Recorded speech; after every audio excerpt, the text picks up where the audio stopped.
Hello guys, in this video I'm going to show you how to select the size of your document created on the office.com website.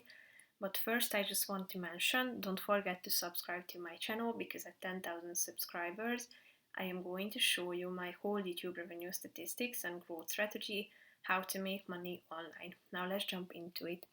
First of all, open the website, select your template and create your document, and after that you should tap on this layout button at the top of the screen. That's the fourth section.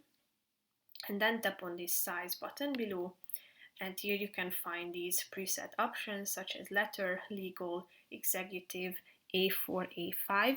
So as you tap on the relevant one, then the size of your document will be updated. However, you can also customize the page size by tapping on this button below.